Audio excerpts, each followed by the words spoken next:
Hello and welcome to SGR education. बात करेंगे एक बहुत ही इंपॉर्टेंट वीडियो के बारे में जो कि हर यूजीसी नेट की प्रिपरेशन शुरू करने वाले के दिमाग में रहता है कि वो अपनी प्रिपरेशन को कैसे शुरू करें।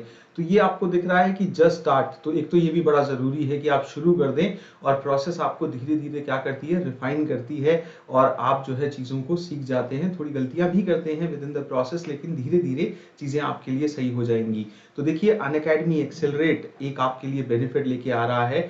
जो 12 महीने या उससे ऊपर का अगर आप सब्सक्रिप्शन लेते हैं तो आपको 6 महीने एक्स्ट्रा मिल सकते हैं। अगर आप 12 महीने का पेड सब्सक्रिप्शन लेंगे, वहां पे मेरे पेपर 1 और पेपर 2 मेरा जो सब्जेक्ट कॉमर्स है उसके कोर्सेज आपको मिल जाएंगे। SGRYT कोड के थ्रू जो है आप एनरोल करिएगा तो इससे आपको 10% डिस्काउंट मिल जाएगा और साथ ही साथ जो है अगले 3 महीने में आप पूरा पेपर 1 एंड पेपर 2 जो है वो क्लियर कर पाएंगे और अच्छे से उसका कंप्लीट सिलेबस कर पाएंगे और उसके बाद 3 महीने रिविजन, मॉक एंड PYQ के रहेंगे। 1 मार्च से नए कोर्सेज शुरू हो रहे हैं तो आई विल सजेस्ट यू कि अगर आप सब्सक्रिप्शन ले सकते हैं तो जरूर लीजिएगा, ये आपको बहुत बेनिफिट करेगा।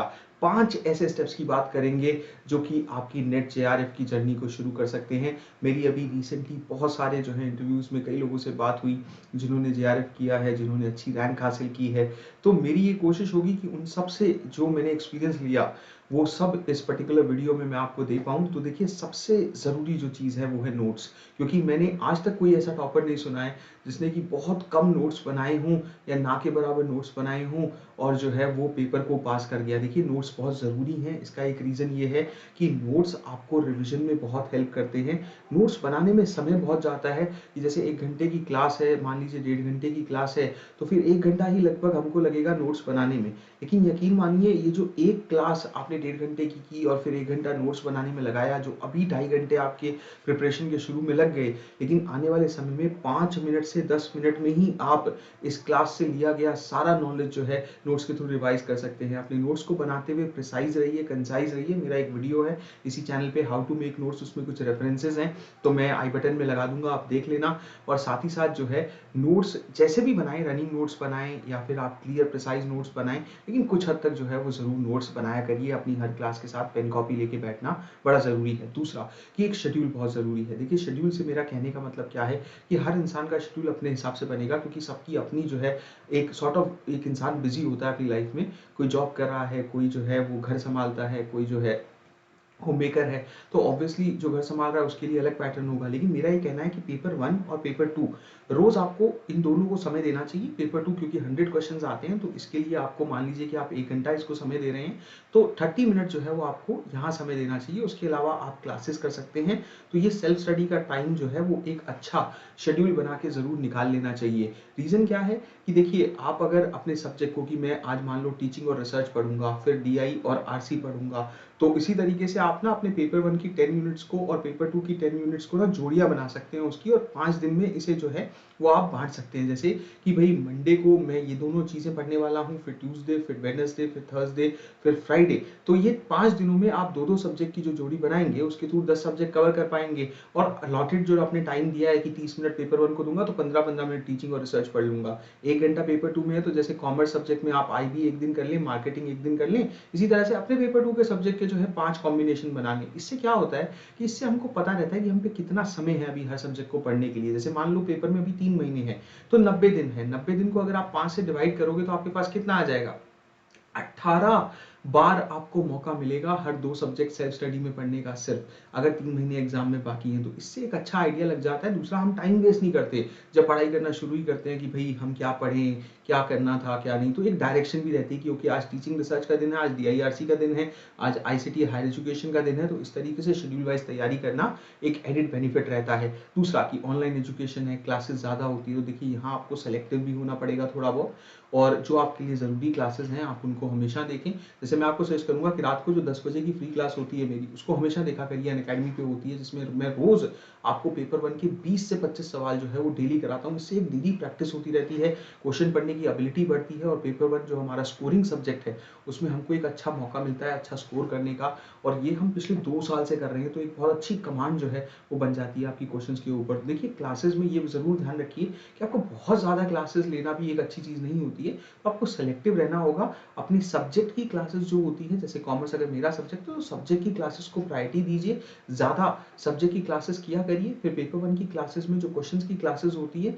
उसको करने की भी जो है एक प्रायोरिटी आप रख सकते हैं। तो इस तरीके से अपनी क्लासेस के बीच में भी आपको अच्छे से चुनना होगा कि आपको कितना जो है वो करना है, किससे पढ़ना है, किस तरीके से पढ़ना है और गिवन टाइम जो आपके पास है उसके हिसाब से मैनेज करना है।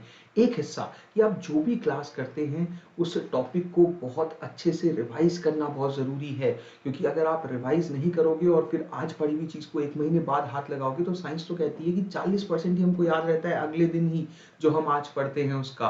तो इसीलिए रिवीजन बहुत इंपॉर्टेंट है, क्योंकि रिवीजन के थ्रू ही आप जो है अपनी तैयारी को थोड़ा पुख्ता कर पाते हैं। और इसीलिए रिवीजन का मतलब क्या होता है कि एक क्लास करी फिर उसका नोट्स बनाने के लिए 1 घंटा दे दिया या आधा घंटा दे दिया तो अपने आप रिवीजन हो जाती है और चीज़ें रिटेन करने में आसानी होती है। और जो मैंने आपको शेड्यूल बताया है कि भाई 5 दिनों में आप डिफ्रिकेट कर दीजिए, 2-2 सब्जेक्ट की जोड़ी बना लो और रोज जो है वो मंडे से लेके आप जो है मंडे, ट्यूसडे, वेडनेसडे, थर्सडे और फ्राइडे इस तरीके से ये सर्कल्स अगर आप घुमाएंगे तो आपको बहुत आसानी होगी अपने आप को ट्रैक रखने में, अपनी रिवीजन को भी ऑन द ट्रैक रखने में कि जो मैंने मंडे को पढ़ा था अब मुझे जो है वो ऑब्वियसली 4-5 दिन बाद ही पढ़ने को मिलेगा सैटरडे को, फिर सैटरडे को जो पढ़ा वो 5 दिन बाद वापस आएगा।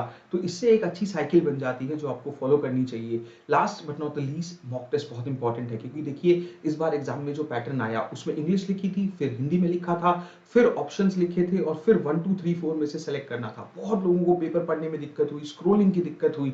तो उससे बचने का फिर तरीका क्या है कि आप ज़्यादा से ज़्यादा मॉक टेस्ट लगाइए। आप जो है अनअकैडमी मॉक टेस्ट को भी एनरोल कर सकते हैं मेरे कोड SCRYT से। इससे आपके लिए सारे टेस्ट जो है वो एनरोल हो जाएंगे। और आप अगर प्लस सब्सक्रिप्शन में है तो आपको सारे प्रीवियस ईयर के पेपर्स और जो अलग मॉक है अनअकैडमी के स्पेसिफिक उसका भी एक्सेस मिल जाता है। प्लस सब्सक्रिप्शन की क्लासेस के साथ आपको कुछ अलग से लेने की जरूरत नहीं होती है। तो देखिए आप जैसे मर्जी मॉक करें, जैसे मर्जी मॉक लगाएं, चाहे रात की 10 बजे की क्लास को करें जो फ्री क्लास आती है उसमें भी हम क्वेश्चन कराते हैं। तो कई लोग कहते हैं कि मेरा अभी सिलेबस कंप्लीट नहीं है, मैं क्वेश्चन करूं या ना करूं सर। तो देखिए सिलेबस कंप्लीट नहीं है, आप फिर क्वेश्चन नहीं करेंगे तो ऑब्वियस सी बात है कि आपका लॉजिक सही है, लेकिन यहाँ गलती ये हो जाएगी कि क्वेश्चन करते हुए सिर्फ हम सही आंसर कितने दे रहे हैं यही मायने नहीं रखता। मायने ये भी रखता है कि हमारी कॉम्प्रिहेंशन एबिलिटी बढ़ती है, चीज़ों को समझने की ताकत बढ़ती है जो बहुत ज़रूरी है हमारे लिए। तो कॉम्प्रिहेंशन एबिलिटी बढ़ेगी तो क्वेश्चन क्विकली रीड करना सीखेंगे, क्वेश्चन में कौन सा पार्ट कंफ्यूज करने वाला है इन चीज़ों को सीखेंगे, कितने टाइप के क्वेश्चन आते हैं ये सीखेंगे। तो जरूरी नहीं है कि सिलेबस ना पूरा हो तो क्वेश्चन की क्लासेस ही ना करें, इसीलिए जो है और मॉक टेस्ट ना लगाएं।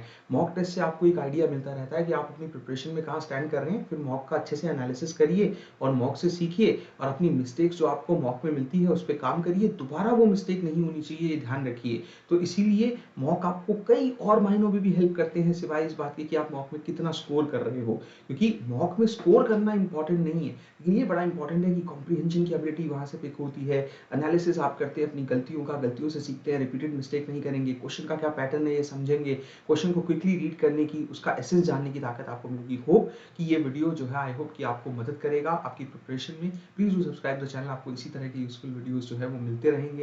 एंड आई होप कि आपकी तैयारी में जो है हमारा चैनल किसी भी तरीके से हेल्प कर पाता है तो मुझे बड़ी खुशी होगी। शुक्रिया। आज एक और वीडियो आएगा और वो होगा नॉलेज और इन्फॉर्मेशन में क्या फर्क होता है, एक इंपॉर्टेंट टॉपिक है जिस पर बात करेंगे नेक्स्ट वीडियो में। इसी के 1.5 घंटे बाद वो वीडियो आपको अभी चैनल पे मिल जाएगा और 10 बजे रात को एक फ्री क्लास है उसमें एनरोल कर लेना, लिंक आपको मिल जाएगा टेलीग्राम ग्रुप का जिसमें मैं आपको सभी क्लासेस के लिंक दे देता हूँ। शुक्रिया।